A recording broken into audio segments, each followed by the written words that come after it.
And now, all the way from the other side of the pond, it's the Tea Party Power Hour with Mark Gillar. Good day and welcome to the Tea Party Power Hour. This is your host, Mark Gillar. Before we dive into the show in earnest, I just want to remind everybody that if you'd like to subscribe to our newsletter, you can text the word T, that's TEA, as in taxed enough already, to 44144. Once again, text the word T to 44144, and you'll stay apprised of all of our most recent guests and breaking news that happened on the show. My very special guest today is Mr. Joeseph Fried. He is a CPA with over 40 years of experience. He's written many books, including How Social Security Picks Your Pocket, Who Really Drove the Economy into the Ditch, Debunked an Auditor Reviews the 2020 Election and the Lessons Learned, and he has a new book out right now called How Elections Are Stolen. We're going to talk about that one a little bit too. Joseph, welcome to the show. Great to have you. It's great to be with you, Mark. Thanks for having me. Absolutely. You know, I mentioned this to you on the phone the other day. I bought several books about the 2020 election, hoping they would be what this book is, a detailed swing state by swing state review of exactly what happened in each one of those states. This is by far the most complete book on the 2020 election fraud I've seen. So congratulations on putting all this together. Fantastic piece of work. Well, thanks for the kind words. I really appreciate it.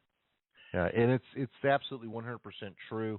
If anyone wants to be able to discuss the 2020 election and what happened in each one of those swing states and do so with authority, this is the book you need to buy. I assume it's available anywhere good books are sold? Yeah, it's pretty universal. I don't know if you'll find it in a boutique bookshop because it's not exactly up their alley, if you know what I mean. It's a conservative book. But right. But online anywhere. Sure, Amazon for sure. That's where I got my copies. So, yeah, and enjoyed it very much, and did actually manage to finish it before the interview today. So I speak with confidence whenever I say that this is a great book, and I speak with the benefit of having read everything that's in it, and I highly recommend it to just anybody out there who, especially people like me, who love to battle on Twitter with liberals for the fun of it. This will put a lot of them in their place. And speaking of liberals, what I would like to jump into first, Joe, if it's okay with you, is that there are some what I would call, how do we put this, liberal talking points about the election. As someone who fights with liberals on Twitter all the time for the fun of it, I've heard these over and over and over. So I'd like to take 4 of them, add a 5th of my own, and just let you sort of knock these down and put them in context. The first one I hear all the time is the November 3rd election was the most secure in American history, by a gentleman named Krebs. And maybe you can tell us who he is and what you feel about that particular comment. Oh, I don't feel good about that, man. Christopher Krebs was the head of CISA, the Cyber Infrastructure Security Agency. Mm-hmm. And this is a case of the man spreading misinformation by being quiet. And what I mean by that is he would go on one talk show after another, letting people misinterpret what he was saying. His role as head of CISA was to look for cyber threats, mainly from abroad, not from America, but maybe somewhat from within, but not at all to determine if dead people voted or to determine if people were registered properly or if they had phony ballots that were harvested. None of that.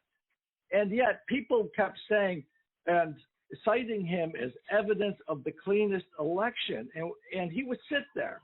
And what's amusing, and I cited, I think, in the book, is that Rand Paul and Rob Portman finally pinned the man down really good in a Senate hearing Rand Paul says to the guy, "You keep saying that, but it's making some of the people on our side kind of upset because you're not really saying that there were no dead people voting or none of this stuff. You're just talking about cyber stuff, right?" And Rand Paul, totally silent, sits there with his arms crossed and doesn't agree with him or say anything.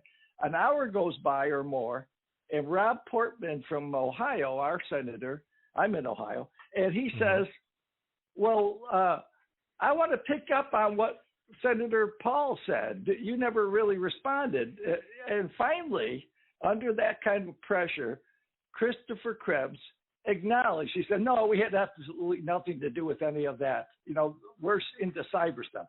Well, I can tell you, I was then watching to see what Krebs would do later on television shows, and he went right back to letting them spread that misinformation. So that's my story about Krebs. You shouldn't believe him. Well, let me go over a short list that you actually have in the book of things that Christopher Krebs said. He said the mail-in ballot applications were fully completed in accordance with state regulations. I don't know how he knows that. He said the signatures on the ballot documents matched signatures on registrations. He said the ballots were authentic and were submitted in a timely manner, that the ballots received were from U.S. citizens. Apparently, he did a citizenship check on every single person that voted, that underage people were not voted, that the people voting were definitely alive, that the people were voting only once and in their proper jurisdiction, that ballots were not being shredded, and that people from all political parties were allowed to observe the processing of the ballot. And well, to the extent that he said those things, of course, it's baloney. The other thing I say, though, about Krebs, I sort of left out, is the other reason not to believe him is he wasn't that competent, apparently, or his agency, because it turns out after he was fired, a few weeks or months after he was fired, we find out arguably the largest hack in the world's history, the Sunrise hack. It's a supply chain hack, was discovered, not by CISA, by the way, but by a private company. And it was right under his nose for a month. So he didn't even do that right. And then another hack was some Iranian guys who I think were finally caught and prosecuted. They attempted to hack 14 states. They got into one, got 100,000 registration records, and were using it to target Trump. But he didn't catch that, or if he did, he didn't want to report it. So the guy, I question his competence. I question his objectivity.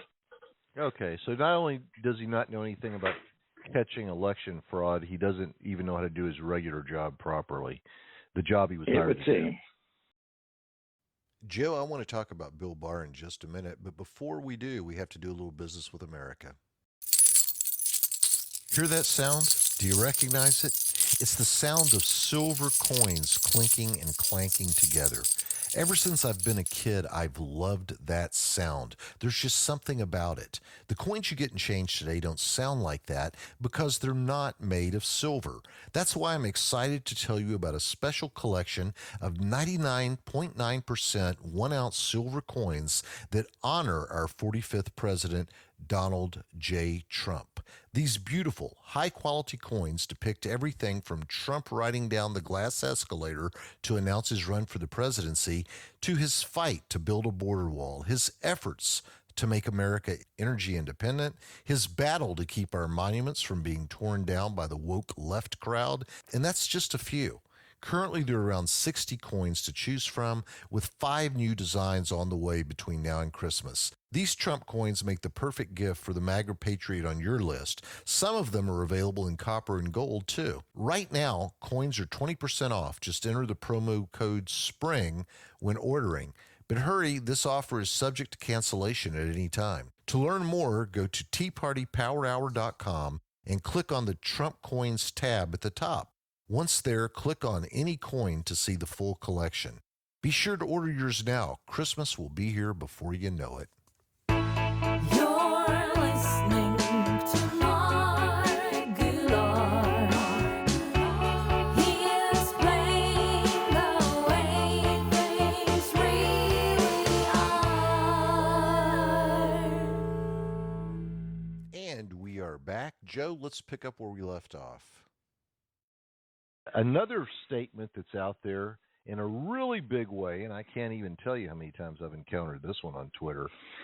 It's by everyone's favorite AG, William Barr. We have not seen fraud on a scale that could have affected a different outcome in the election. Yeah, All yours.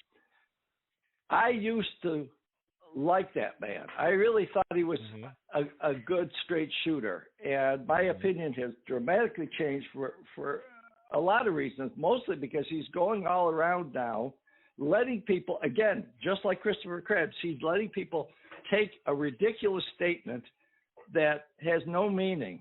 And here's why it has no meaning. The election was on November 3rd, 2020. 6 days later, on the 9th, William Barr wrote to he had a little 16-member election task force within the Department of Justice. And he wrote a memo to them. It was a very reasonable memo. It said, "You have my authority to investigate any allegations of fraud that come your way if they're substantial, if they're credible, and they could affect the election." That's it. Well, the head of this little agency, God knows what kind of lefties are in this agency, because the head of the agency, Richard Pilger, resigned in a huff that very day. He said, "My high ethics. I have a cherished award for high ethics," he says. He says, "They won't permit me to participate, so I quit." 4 days later, the rest of the group sends a memo, and this is not reported anywhere. I mean, it was reported one place and then killed. They sent a letter to, or a communication to William Barr saying, "We want you to rescind your memo because there is no fraud. We can't find any fraud." So if there was an investigation under William Barr, it lasted no more than 4 days. And a couple of weeks later, he issues his famous proclamation that we found no fraud. Talk about fraud. There's the fraud. William Barr is the fraud. Why would he say that? And why would he let people to this day keep using that silly statement? I don't know. That. I'm with you. You know, I was impressed with the guy at first. When he came out and said that Trump was being spied upon, I thought, well, you know what? This guy definitely a step up from the previous AG. But since then, it's frankly been all downhill. Now, another thing about Barr, and I think you pointed this out in the book. In fact, I know you did. You said that he may not necessarily be the best guy to look at white-collar crime. And when it came to elections, he seems to think that if the paper ballots matched what the computer said, that's all he needed to know that there was a legit election. The idea of fake ballots being used for backfill to match the computer numbers apparently isn't something that he considers. So let's talk about whether Bill Barr would have been the best guy to do an investigation, even if he had chosen to do one. Well, I just don't think, there's been reports. I think William McSwain from Pennsylvania said that he attempted to report potential fraud to Barr, and Barr simply said, "Oh, give it to the Attorney General of Pennsylvania, who is a big lefty who hated Trump's guts."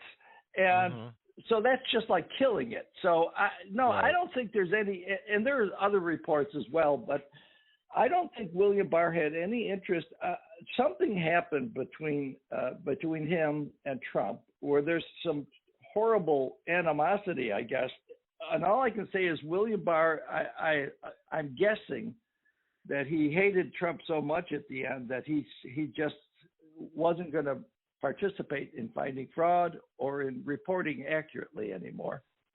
Yeah, I wonder if it didn't have anything to do with Trump being frustrated about Barr not wanting to do anything regarding Hunter Biden. Who knows? But definitely some animosity there, to be sure. So when it comes to looking at an election, and we're going to look at a couple more talking points in a second, though, because I think this is really important. What should an audit consist of? Because again, we just discussed that William Barr thinks you count the paper ballots, and if it matches what's in the computer, you certified the election. So as a CPA with over 40 years of experience and someone who's looked closely at all these swing states, what should an audit entail? I know you're big on canvassing, but I'll let you tell the whole story. Well, there's a whole lot of things. Hopefully you have a cooperative state government, because if the state government doesn't value voter integrity, you're not going to get anywhere. But of course, in America, we should have voter ID. Do you know there's 47 countries in Europe? Europe is generally considered to be to the left of the United States, but every single country of Europe, without exception, has hard voter ID. I'm not talking signatures, I mean real ID. And except for one or maybe two, it's photo ID. They don't mess around. And I think they're actually, from some of the things I've read, they're a little bewildered at how we could have an election where I heard somebody saying the other day, Cleta Mitchell, she's saying it's almost like we have unsupervised elections now. No ID, no signatures. You can't even have observers. In Pennsylvania, the Supreme Court in 2020 stepped in to say those Republican observers in Philadelphia County have to stay back at least 15 to 18 feet. A lower court had said 6 feet, which was reasonable. But they said 15 to, so in other words, there was no observation. Mm-hmm. There was no signature matching. There was no ID. It was an unsupervised election. And then you had, what did you have in the movie 2000 Mules? True the Vote reported they estimated up to 275,000 in Philadelphia, in Pennsylvania, were harvested. And by the way, a lot of people, boy, I feel sorry for that organization, Catherine Engelbrecht and Greg Phillips, because, they're wonderful. And it's such a smear. I've read so many fact checks that are such baloney. Let me start with this one. If you were a fact checker trying to fact check whether or not the possibility of locating a harvester in a cell phone could be accurate, the first place you'd go to is a website called gps.gov. That's the official website. And that website, which nobody cited that I read, nobody bothered to cite that one. They send an email to a left-wing professor in a college and said, I actually saw Reuters actually sent one to a political science professor. Now, I know they have the word science in their title, but they're not scientists. These are guys who study politics. That's the whole profession of political science. Right. And the guy writes back, it's only good to about 40 feet. He probably Googled that and said, how accurate is my car GPS? Well, GPS.gov says it's typically 16 feet, less if you have you're in tall buildings, but is accurate as centimeters if you use boosters or multiple sources. Well, guess what? Greg Phillips is right there in video saying we used 3 signals at once to get our accuracy to 30. He used 39 inches as his marker. Nobody reported in their fact checks that they were using multiple signals, that he had it down to 39 inches. Nobody mentioned GPS.gov. These were all left-wing smear political fact checks. So that's what, Oh, I think I've seen numerous people on television, including Republicans, saying, well, that was probably just somebody, those were people driving home from work, and because it's not very accurate, they were just driving down the street and driving past these drop boxes. But you know what's interesting, and I always like to ask liberals this whenever I'm fighting with them on Twitter, which, again, is almost like a hobby for me. I'll ask them, isn't it interesting that the geofencing technology wasn't accurate enough to determine these mules, but it was accurate enough to arrest people on J6. Yeah, and they don't really have an answer for that. They do not have an answer for that. And it's kind of funny because I told you I I had a list of these talking points from the left that I got from your book, and I had one more. The one more that I was going to mention was the geofencing and True to Vote. Those are very good people. They, like so many other people that have come forward, they have been harassed, they have been sued.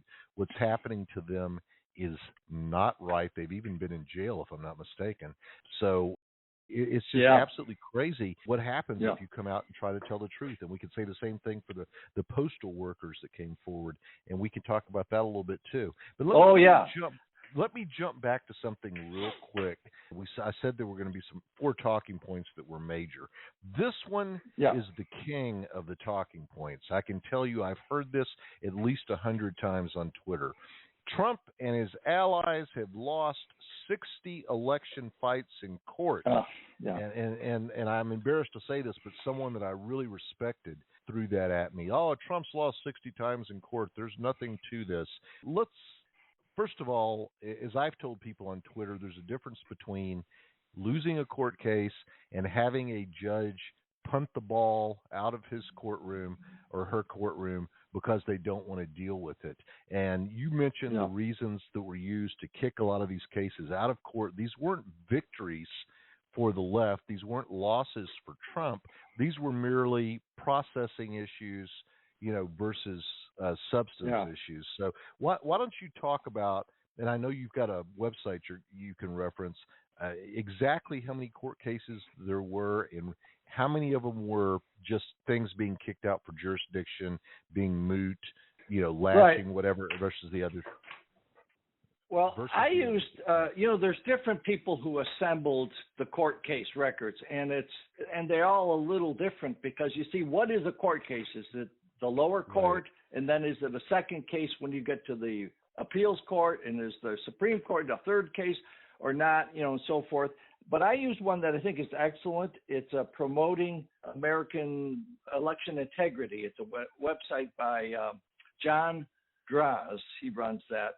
And what I like about that website is that every single court case, you can click on it, and it references to MIT, Stanford, I think, synopsis of the case. So it isn't just taking John Draz's word for it. He's backing it up with lawyers who are assessing how the case was handled and how it was dismissed.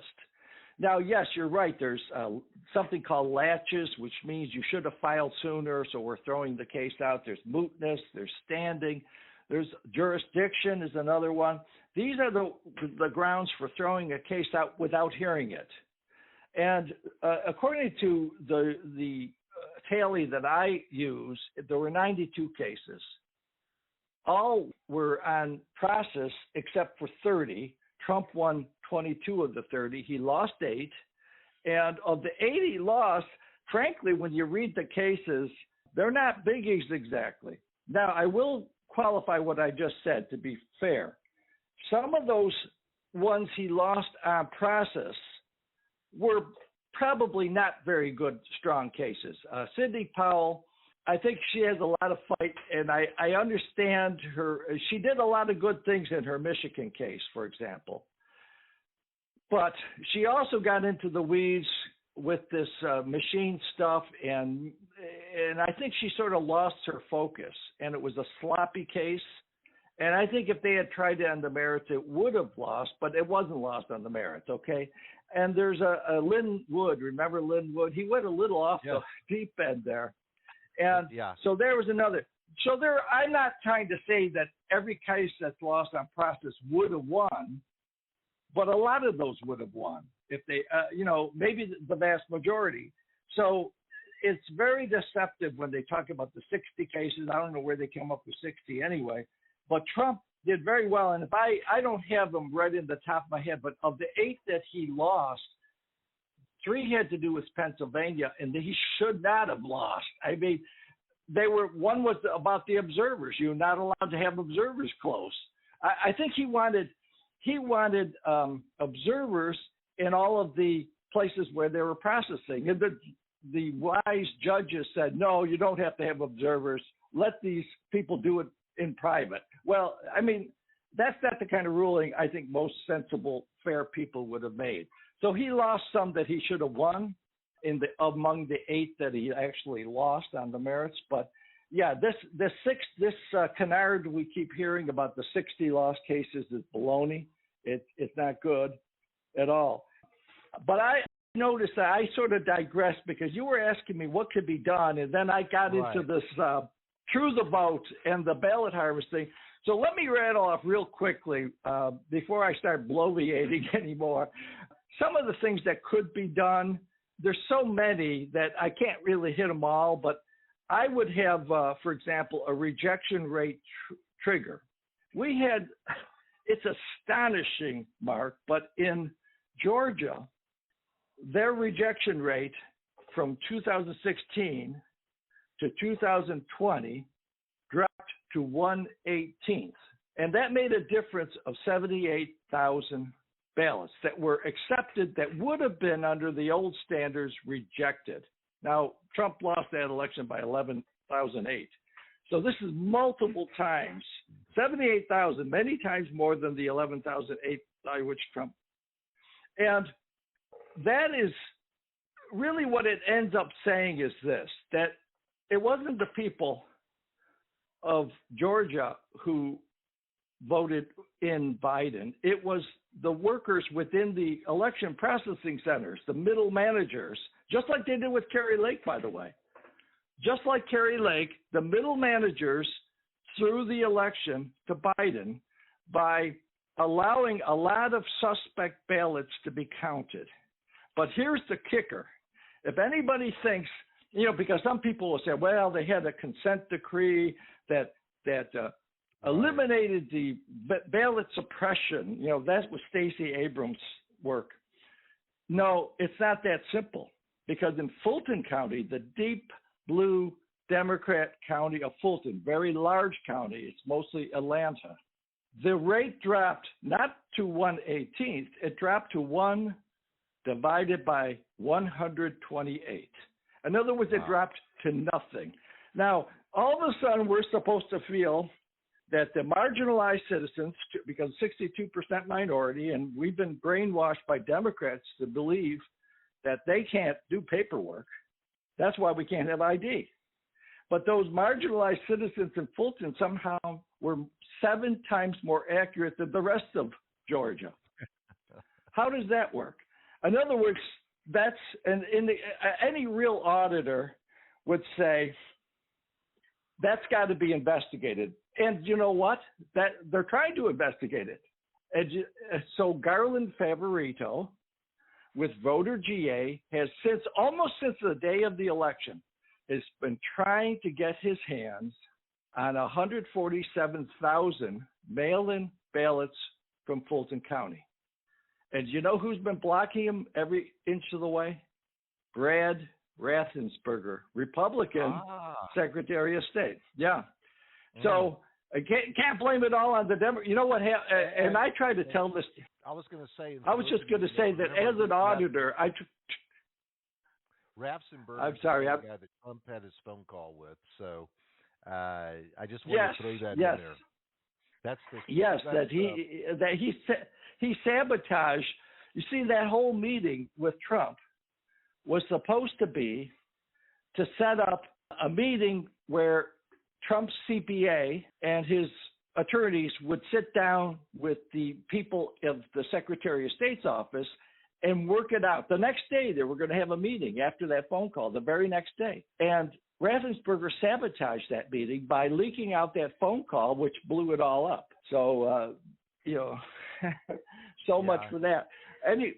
Anyway, that's why I would recommend there should be a rejection rate trigger. And what I mean by that is that if any state or county has a rejection rate that collapses like to 1/18th or 1 divided by 128, that should trigger an audit because something's wrong there. You can't have that.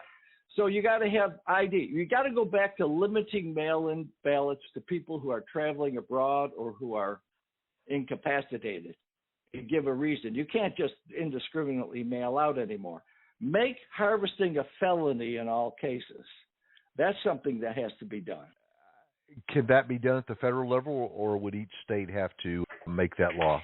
Well, that's a great question, Mark. That's got to ultimately will have to be done at the federal level. Now, this is an interesting issue because a lot of Republicans are opposed to federalizing our elections. But I got news for them. Every time the Democrats get hold of a state, as they did in Michigan, they take it off the table. Michigan is as likely to go Republican in the future as California now. I hate to depress your audience by saying that, but as soon as they got control of all parts of the government, they right away put through a constitutional amendment that is obscene.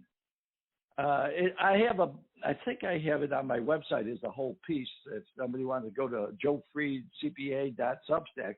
But what they did was they made it so that nobody is allowed anymore to audit their elections except the Secretary of State. Oh, isn't that nice? So the Democrat Secretary of State is the only one that gets to see ballots, that gets to audit ballots. It's out of anybody's home. They also enshrined the ability to vote without ID forever and ever. And they did a bunch of other things. I itemized them all, but basically they gutted all the security controls. And you can't change it. It's in their Constitution now. So I don't think we're going to – I hope – all I can say, some of these states are off the table unless there's a massive, massive, massive red wave. Maybe that'll get us back Nevada. Maybe that'll get us back Michigan. Maybe that'll get us back Pennsylvania. Otherwise, those three might be gone. So I hope not, but that's the way it looks. What would be the options as far as having the Supreme Court weigh in on this? I mean, it just seems to me that some of these things might be compatible with their state constitution, especially since they just changed it, but not with America's constitution, not with the federal laws. Yeah. I mean, it just seems to me the one place we still have an advantage is sometimes on the Supreme Court, and that just doesn't sit right. It doesn't seem to me that you could say no one can audit our ballots. I've always heard, no offense, you're from Ohio, but I actually read an article once where somebody said, Ohio allowed same-day registration for voting, and they joked that you could literally in Ohio walk in and say, "Hi, I'm Schmitty, and I live on Park Bench number 5, and I want to vote." And they'd say, "Yeah, okay, here's a ballot." So it's not surprising that this happened there, but yeah. Yeah. Well, we've cleaned. Things are tighter in Ohio now. I'm proud to say that if you want to get a mail-in ballot, you have to apply for it, and guess what? You have to present an ID with that application. And then when you get your ballot back in Ohio, and you sign it and fill it out, and you send it in, again you have to have ID with it. So that's why we're becoming a Republican red state. I'm telling you, anywhere where there's voter ID, you tend to have a Republican state, and it's very telling. Why some of these states are moving to unsupervised elections? And that's what we have. Well, there's other things to do. There's so many things, Mark. One is that I wasn't even aware about until recently. Did you read the story of Jesse Morgan and the tractor trailer? Absolutely. Somewhere in that. Yeah. Well, and this was an epiphany for me because all of a sudden I realized I had overlooked something. Jesse Morgan, very credible. You talked about some post office guys. Well, he's sort of a post office guy. He worked for a subcontractor that would drive the big rigs with mail. And he reported way back before the election, by the way, this is back in October of 20, before the election, that he didn't understand some things, strange things that were happening. He drove from eastern New York State all the way into Pennsylvania, and he went to Lancaster. I can't remember the city name, but he went to one. Was it Harrisburg? Probably Harrisburg, where he ended up. Anyway, he went to one city, and they told him, we don't want you to unload. He waited for 6 hours. Nobody would talk to him. They finally said, just go down to Scranton, I think it was. And so he said, okay. So he goes to Scranton. he unties unhooks up his trailer, and the next morning when he wakes up and he goes to hook it up, it disappears. And he said the funny thing is, when I looked inside, it looked like hundreds of thousands of filled in ballots. And I'm thinking, then he started to question himself, and he says this all on video. I'm scrambling it up, but if you want a good accounting, you can find it. He said, I was starting to wonder, what the heck am I taking so many ballots from New York to Pennsylvania for? And why would I not see the ballots were for the first city he went to, but they told him to leave. And then when he parks it, it disappears. And then he can't understand that. Well, guess what? They did an investigation. A year and a half later, the post office inspector general said, we did notice that 650,000 ballots were printed by a Rochester printer, and but they didn't think they had anything to do with Jesse Morgan, except for one problem. Neither the printer could not explain how their 650,000 ballots, 200,000 for Chester County and 450,000 for Philadelphia, how did they go from Rochester to Chester and to Philadelphia? How did they use their trucks, or did they put them in the mail stream in Rochester? And they said, we don't know. This is a year and a half later. And then, incredibly, the post office said, we checked our records. We don't know either. So neither side, they somehow magically moved from the New York to the Philadelphia area. Chester's in Philadelphia too, really. And neither can explain how it happened. Well, the obvious possibility is they were in Jesse Morgan's truck. And what it occurred to me that, we overlook this, but the chain of custody has to start with the printer, because in a lot of places, the printers are filling out the ballots, they're folding them, they're putting them in envelopes, and sometimes they take them right to the post office, and sometimes they send them to the election center. But we don't know if somebody in the printing office is in cahoots with one of the political parties. They could be this could be a huge source of abuse, and it's not being tracked right now. So this might be the explanation for Jesse Morgan. I think it's important to point out that some of the information that's, or I should say misinformation being put out by the left, is that this guy recanted. And what they're doing is they're mixing up two stories. There was one gentleman who talked about ballots being backdated, and he was said to have recanted, but he came out and said he never recanted. But what's interesting, but I think it's important for people to understand that there are two postal stories, one involving the trailer, which I think is very damning to anyone who tries to claim there was no fraud in the election. And the second one was the postal worker who came forward and said that ballots received late were being backdated. So can you tell us about the second postal case, just so people understand the difference? I'm thinking there actually is a third one, but I don't think it's the one you're referring to. Ethan Peace, a guy named Ethan Peace, very credible. By the way, none of the three in my book, I think there's three, has recanted. That is baloney. There was one who briefly, he even said on the record, I've been told that if I sign this statement recanting, it'll save my ass. So he signed it, and then the next day I think he recanted it. But Ethan Peace is very credible. He said that two separate postal workers told him that they were bringing 100,000 ballots to be backdated, and he's never recanted that. Nobody's ever shown why he would say that, what his motive was. It wasn't particularly political. So I don't, frankly, there's a lot of people I've talked to about this who will say that the Postal Service has a Democrat history going back decades. They've maybe a century. The post office is unionized. It's very left wing, and I've got to tell you, I think that they may be the biggest component in ballot harvesting there is. If you think about it, if you're a mailman and you're going to, let's say you have an apartment building on your route, and you know damn well I'm putting, here's a little mail slot in the lobby where they have all the mailboxes, and I'm putting in this ballot for so-and-so, and I've got 3 others, and he's sliding them in. Well, he can just hold on to those extra 3 that he knows that people move. They know who's moved and who's living there right now. Right. They all know that. And he can just keep those 3 because they're worth money.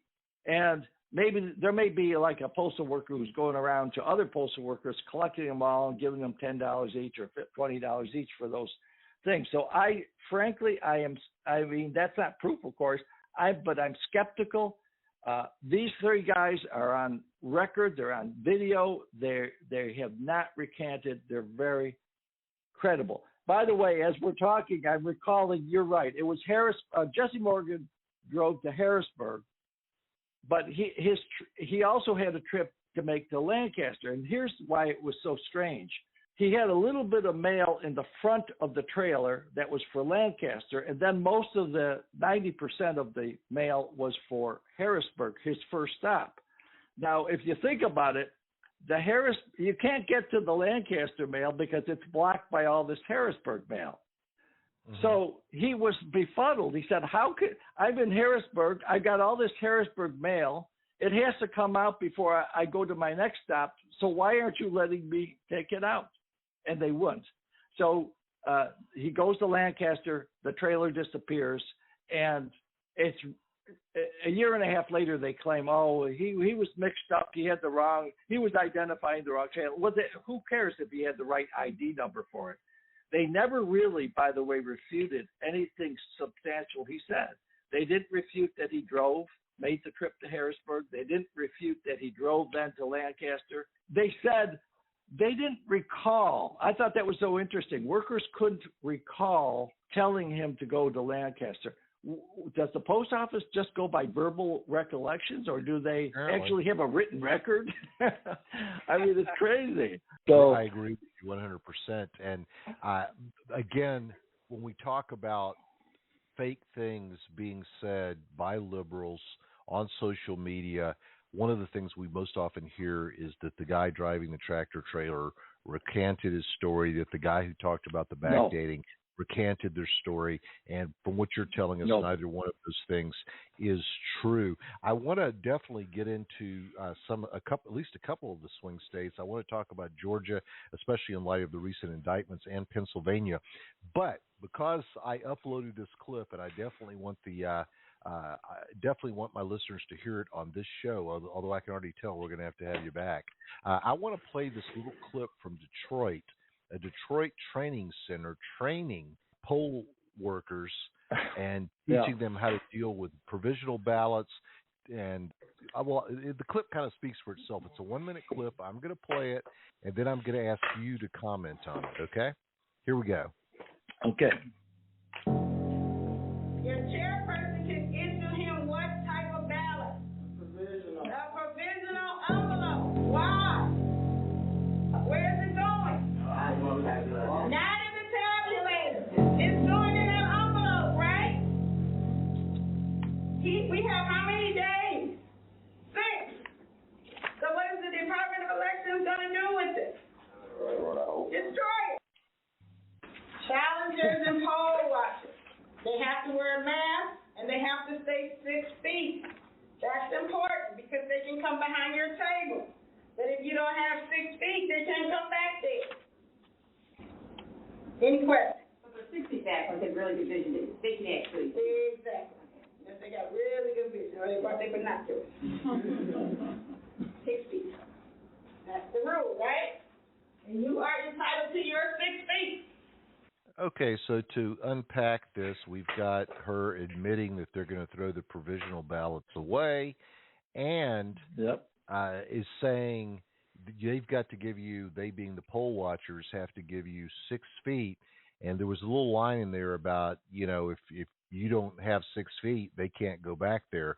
That sounded to me like she was instructing them to position their tables against a wall so that there wasn't 6 feet between the wall and the back of the table so that they could tell them. And, of course, in some cases it was much worse than that.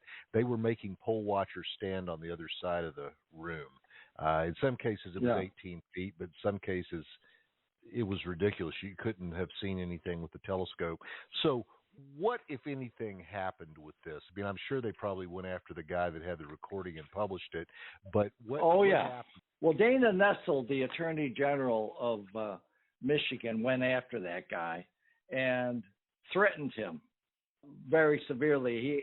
I don't know how he still has it up. I think he sort of it got out there and he divorced himself from it, so they can't hold it against him. But yeah, they did nothing as far as I know. I don't know if they disciplined that woman or, frankly, she should have been fired because that's not a joking matter. And I don't know if she was even joking, frankly. I think she was telling them the truth.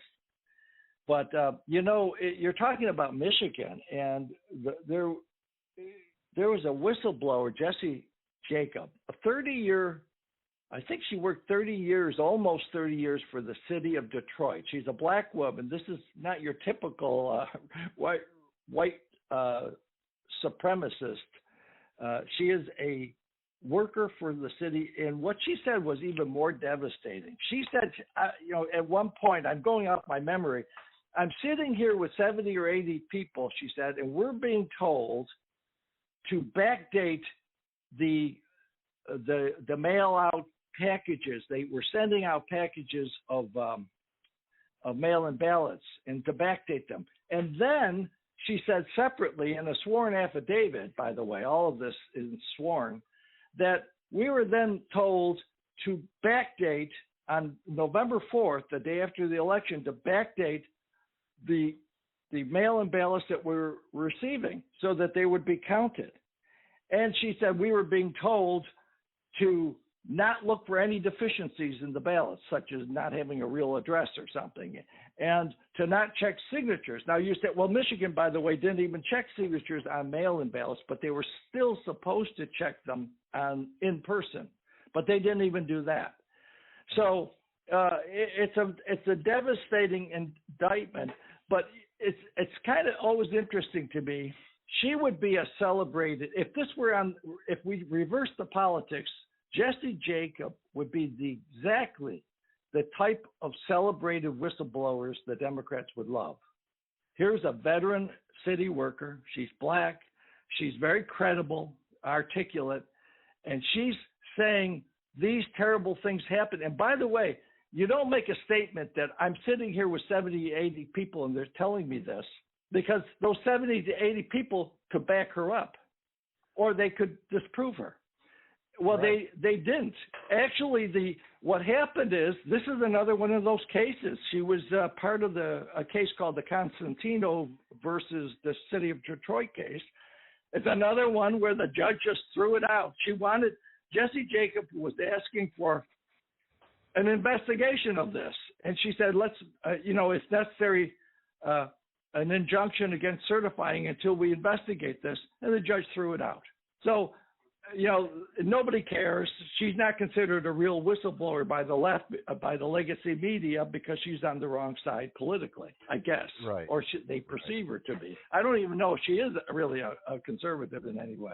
It's interesting that you say that, because I've talked to a number of African American conservatives, and they've all told me that the racism they've experienced in their lives has come at the hands of liberals, or from the mouths of liberals, because liberals, especially white liberals, think that all African Americans should be Democrats, and whenever an African American isn't willing to let someone else tell them how to think, suddenly they become a problem, and they become the target of a lot of racist abuse. So now I can't believe how fast this hour is going, but I definitely want to touch on Georgia and that phone call to the Secretary of State, simply because, we recently had Fani Willis bring forward the indictment against Donald Trump.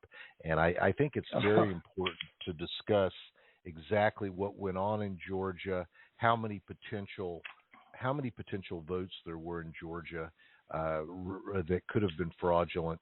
And I'll just let you take it from here. Tell us about the phone call, and tell us what you think of this indictment that's been brought forward by Fani Willis. Yeah, well, this is, of all the indictments, this might be, it's almost like a comedy routine. I'm going to read real quick. I know we're running short. a couple of the 161 acts of racketeering. She has 161 acts of racketeering. That's the RICO stuff. And here's one of them. Complete. This is complete. On or about the 21st day of November 2020, Mark Randall Meadows sent a text message to United States Representative Scott Perry from Pennsylvania and stated, quote, "Can you send me the phone number for the speaker and the leader of the Pennsylvania signature? POTUS wants to chat with them," end quote. This was an overt act of furtherance of the conspiracy. Oh, wow. So getting a phone number is, so that's an act of conspiracy. Did she catch Here's that, another Trump? one. I was going to ask if she caught Trump returning a video to Blockbuster late. I mean, that's the same kind of. Well, even better than that. Here's the next one. It's shorter and better. Quote, this is the whole thing. On or about the third day of December 2020, Donald John Trump caused to be tweeted from the Twitter account of Real Donald Trump. Quote, "Georgia hearing is now on OAN News, comma, amazing," end quote. This was an overt act in furtherance of the conspiracy.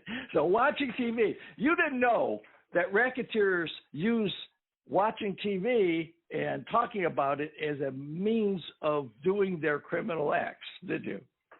I did not know that, and I also did not know that anyone who had made it through law school would do something this ridiculous. I mean, all I can say is that all of these indictments are absolutely ridiculous. I mean, you go to New York with Alvin Bragg, and you're talking about a situation where the statute of limitations had run out.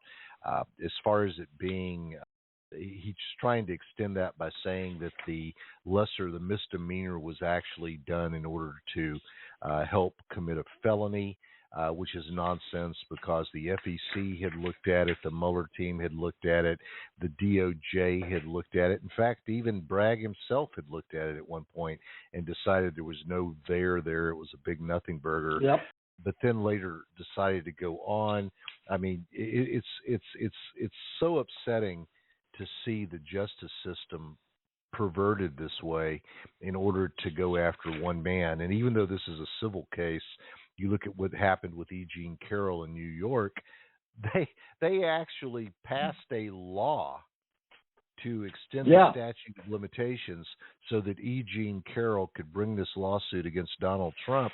And at the same time, she ripped the story, she ripped her plot off an episode of Law and Order, even using the same department store name that was used in Law and Order and the same location and the same location within the department store, the dressing room for the rape. It's absolutely ridiculous what's going on. I hadn't heard that. Heard that, Mark. Hey, on this, let me just tell people, because we won't be able to get into all of it. I have an article on American Thinker called Fannie's 15 Minutes of Fame. And I get into the numbers, because the numbers don't support her, the numbers of supposedly unsupported claims that Trump was making. But here's the part I gotta say real quick here. This is devastating. It's 1960. You've heard about the Hawaii problem. Well, they actually have a copy of those Democrat certificates. Now, these are certificates. I could use the word fake. That's what they would say to Donald Trump, right?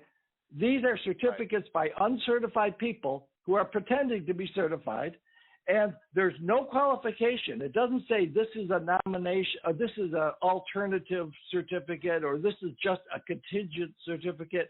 No, it says without qualification that they are the, quote, duly and legally qualified and appointed electors for president and vice president, and they were certified by the executive of Hawaii. Well, that's not true. It's all right there, and this is going to be a big problem for Fannie.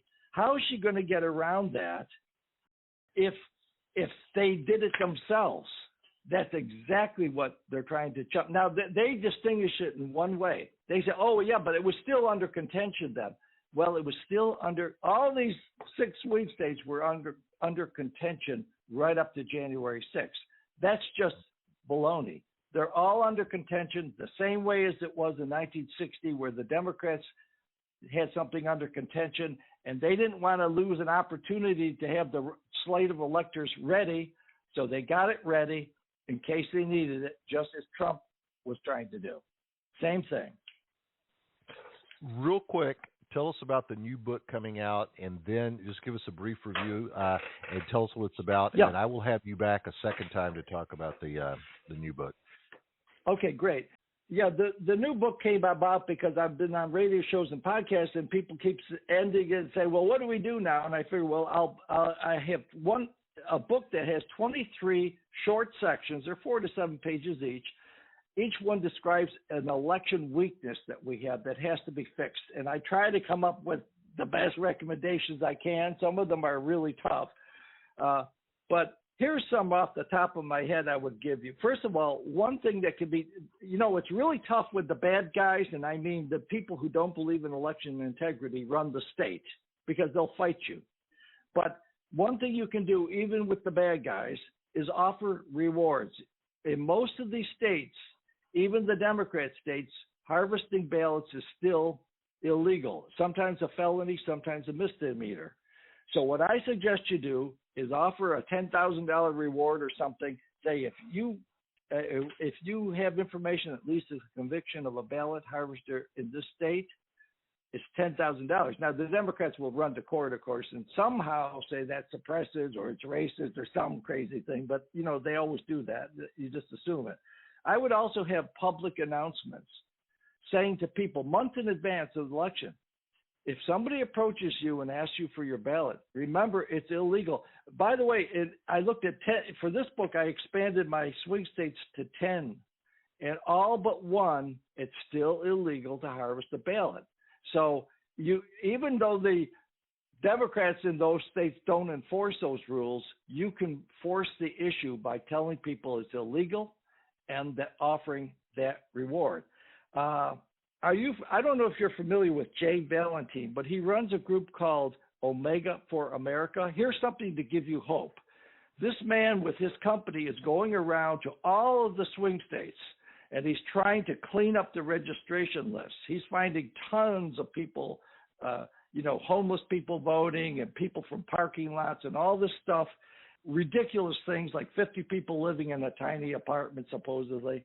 And he's trying to put a lot of pressure on people because he's a cyber expert. He's got this super fractal programming that he claims is super fast, like 1,000 times faster than anything else. And he's already had some real success in a couple states.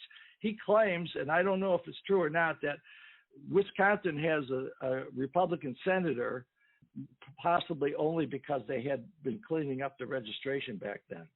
Another, I can give you one more if we have time. A lot of people are frustrated because the prosecutors don't want to investigate things. Don't forget that every county's got a sheriff, and some of those sheriffs are boiling mad at what they see in the city. They see guys like Alvin Bragg and abusing things, and they would like to do something. They can investigate too. They can't prosecute, but they can, and that's exactly what happened, by the way, in 2020 in Wisconsin. I think it was Sheriff Smalling investigated this nursing home abuse, and he cracked open a really big scandal of, people practically comatose who were voting in the election. And so don't forget the sheriff. That's another thing that can be done. But anyway, those are a few of the suggestions in that book, and there's a lot more. And if you have me back, I'll be glad to get through them. I will have you back, and we will go through that. And that particular book is entitled How Elections Are Stolen. Gotcha. So, and I have some suggestions too. I'm interested in seeing every single voter have to vote in person on election day. We need a retinal scan, fingerprints, and We need to have lancets where they can prick their finger and sign their name in blood so we can do a DNA test if we have to. So that's where I'm going. I like that. Yeah, that's where I'm going with it. But, Joe, I want to thank you so much for being on the show today. This was extremely informative. I think we have given conservatives something they can use to answer and correct their liberal friends who keep spreading all this disinformation. And I highly recommend the book. I've got my copy on Amazon.